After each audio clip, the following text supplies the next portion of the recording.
आप मुझे एक सिनेरियो बताओ कि एक बिजनेस रिक्वायरमेंट क्या आ सकती है जहाँ पे हमें कॉन्फ़िगरेशन करना पड़ सकता है और कस्टमाइजेशन। मतलब अगर हमारी कोई रिक्वायरमेंट आई, ओके ठीक है, ये रिक्वायरमेंट हमारी कस्टमाइजेशन से फिल हो सकती है और ये रिक्वायरमेंट हमारी कॉन्फ़िगरेशन से फिल हो सकती है। इसके लिए हमें कोई कस्टमाइजेशन की ज़रूरत नहीं है। तो ऐसी कोई रिक्वायरमेंट के बारे में बताओ कि क्या रिक्वायरमेंट हो सकती है। देखो, अगर मैं बात करूँ आज से 4-5 साल पहले की, तो उस टाइम पे नीड ऑफ कोडिंग थोड़ी ज़्यादा थी सेल्सफॉर्स में। अगर मुझे नॉर्मली, जैसे अभी रिक्वायरमेंट लेते हैं कि हमारे पास रिकॉर्ड्स हैं, data, normally we use to store the data in our Salesforce, right? अब मेरे पास डेटा है, क्लाइंट वांट्स कि he wants to send the automated mails to the owners और to the customers, okay, based on the criteria. तो इस case में थोड़ा पहले डिफ़िकल्टी हो जाती थी कि using configuration only I need to achieve this. So based on the complexity we will use to move towards the customization, that is taking the help of coding.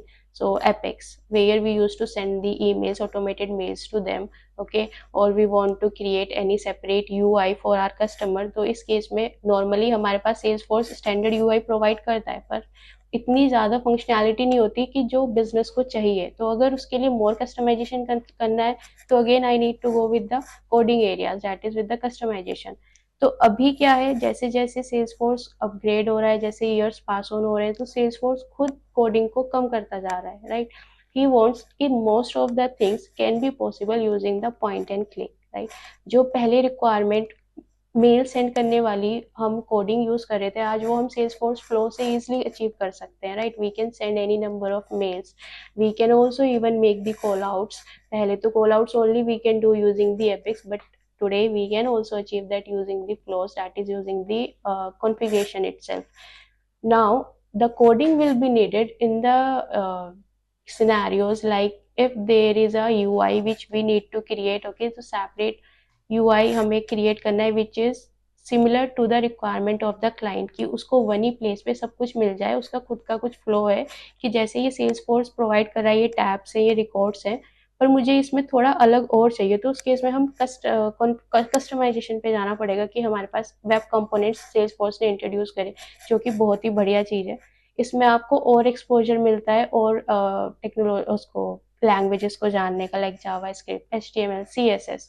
तो इस केसेस में ऐसा भी नहीं है कि लेट सपोज कि in future अगर सेल्स फोर्स नहीं है या थोड़ी डिमांड कम हो जाती है तो आप बिल्कुल खाली हो जाओगे, नहीं, क्योंकि in the current Salesforce itself we are using multiple languages, okay.